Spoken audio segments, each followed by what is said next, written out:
And sobrang ganda din ng inyong love messages. Ito guys, nakikita natin na if you already have a partner or a specific person, maganda yung inyong connection, no? May chemistry, there's enough chemistry para masustain itong relationship na to, magnetic attraction between you and your person. And syempre, pagdating sa relationship guys, in-effortan yan, no? Kailangan yung 50% kasi 50-50 yan.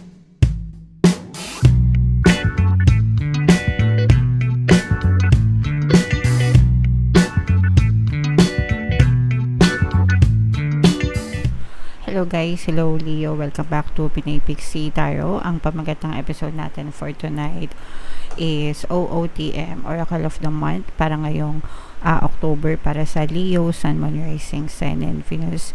Meron tayong tatlong set ng decks dito guys. Ito yung para sa spiritual message nyo, ito yung para sa life messages, and ito naman yung para sa love life message mga kapixie.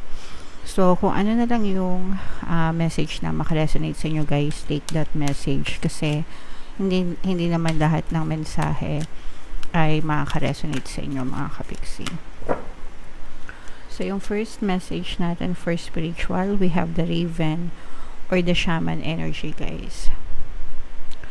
You are the creator and magician. Use your gifts for good. There is power in your wisdom and words. Connect with the elemental spirits and glide through the void.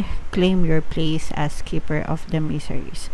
So ito guys, napakaganda nito, as in when we say you are the creator and magician, ikaw yung nagki-create ng reality, ng experiences sa buhay mo. Depende kung ano yung fino-focus mo ng attention. Depende yun sa iyong mga beliefs and perception. So, ibig sabihin nito guys, whatever you perceive to be true, kung ano yung pinaniniwalaan nyo na totoo sa buhay nyo, it's always being pushed out in your 3D, in your physical reality mga kapixie, okay? So, ibig sabihin, kapag pinaniniwalaan mo na swerte ka, swerte ka. Kapag pinaniniwalaan mo na malas ka, malas ka. Okay? So, ikaw ang nagkikreate nun sa isip mo, okay? And ikaw din yung nagpo-push out noon sa iyong physical reality.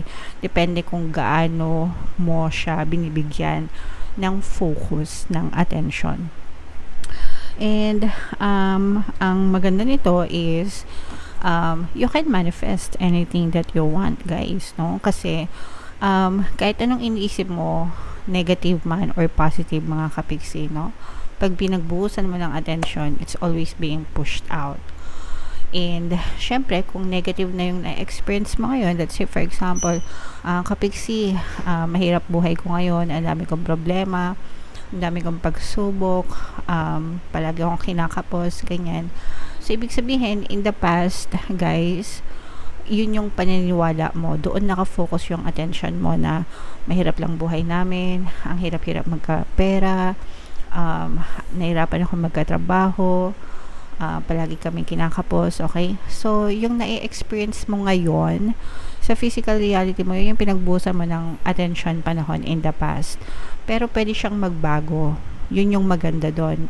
Kaya nga sabi dito, you are the creator and magician. Pwedeng mabago yung napupush out sa reality mo, basta baguhin mo rin yung pattern of thoughts mo.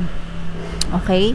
Kasi yung pattern of thoughts mo, doon magsisimula yung paniniwala doon mag-uugat yung beliefs, guys, doon sa pattern of thoughts mo. Ibig sabihin ng pattern of thoughts, yung paulit-ulit na iniisip. Okay? Pag paulit-ulit mo na iniisip ang isang bagay, nagsosolidify siya as a belief, okay?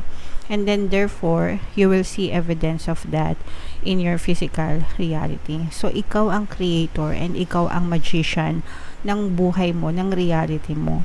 Again, depende yan sa mga bagay na pinaniniwalaan nyo, sa belief system nyo, and kung ano yung fino-focus ng attention mo. There is power in your wisdom and words. Words, ibig sabihin nito guys, affirmations. Okay? Kaya nga palagi ko kayong ina-advise guys na mag-affirm every day. When you pray, you affirm mga kapixie. Okay? Pag nagdasal kayo, for me, it's an affirmation. And there is power because pag paulit-ulit kayong nag-a-affirm, paulit-ulit nyo ring tinatanim yung mga affirmations na yun sa inyong subconscious mind. And it's being pushed out in your physical reality. So, yung mga sample na affirmations na sinishare ko sa inyo, usually yung sa pera, diba? Money, money come to me. Palagi ko may pera, palagi ko nagkakapera. I'm the king of abundance, I'm the queen of abundance. Or any affirmations na nakaka-resonate kayo, yung magaan sa pakiramdam nyo. Sinishare ko yung tatlo na yan kasi it works best for me, sa akin, no? As in, sobrang laki na ng pinagbago ng buhay ko, guys, when I started saying those affirmations. Kaya sinishare ko sa inyo.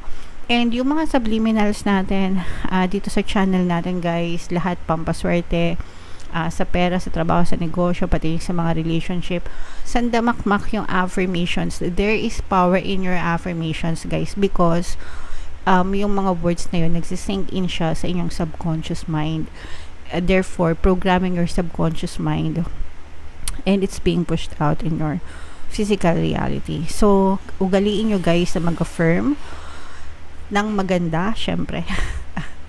Kung ano yung desire nyo, kung ano yung focus nyo, kung ano yung gusto nyong mangyari, you focus on those affirmations, and magbabago talaga yung buhay nyo, mga kapiksi. Okay?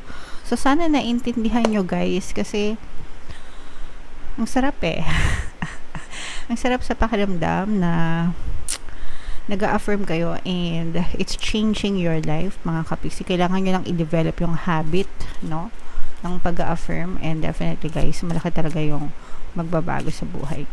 Alright?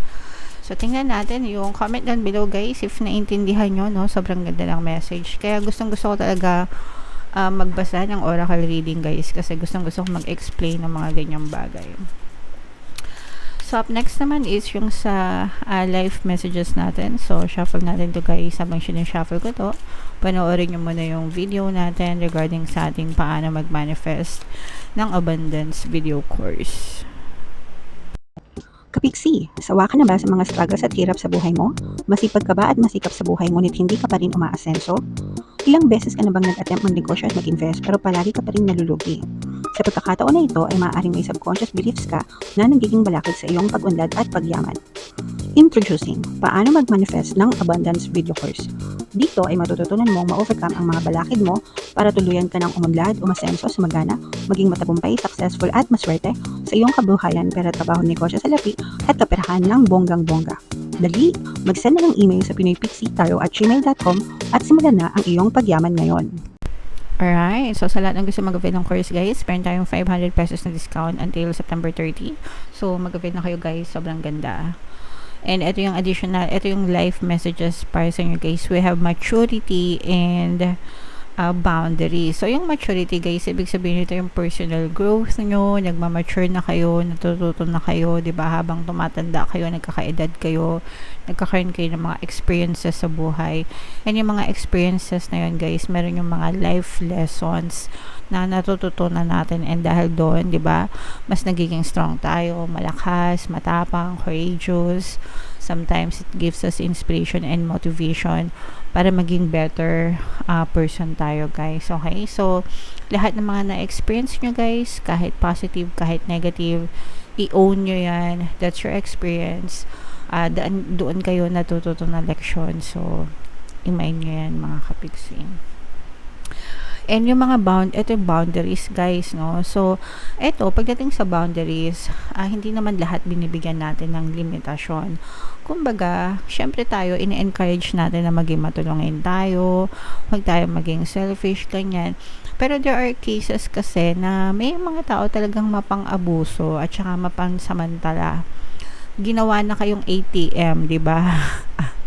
Yung tipong naaamoy nila pag may sweldo na kayo, nauuna pa sila sa inyo na magsabi kaysa sa mag-withdraw kayo. Okay?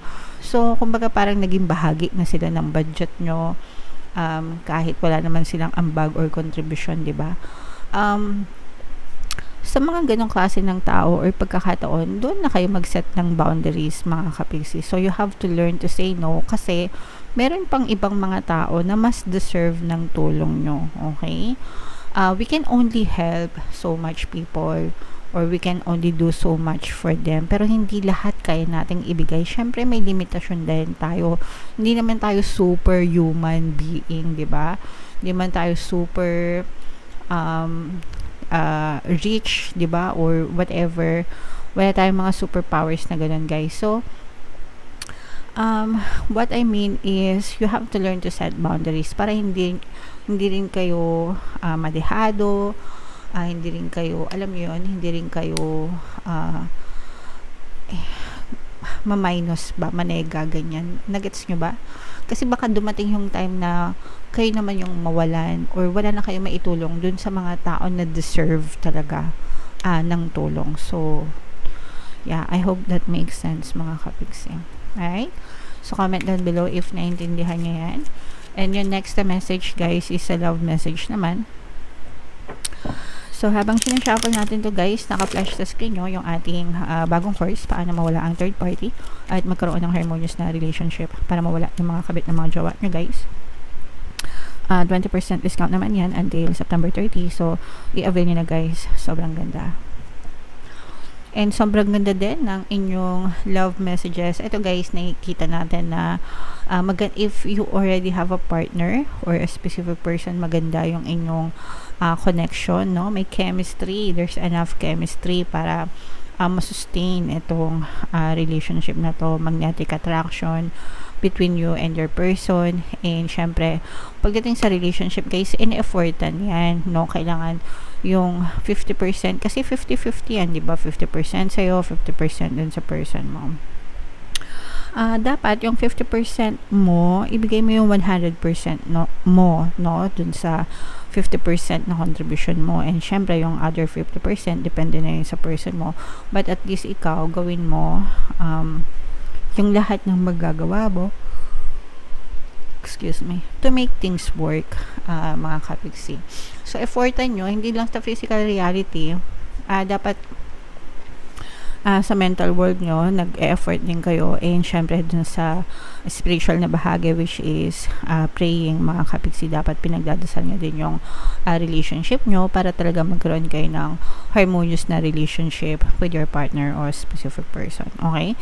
Pero with these messages, ibig sabihin, guys, maganda yung relationship nyo. So, i-mind nyo yan. Matinding chemistry. parang Judy and Piolo lang.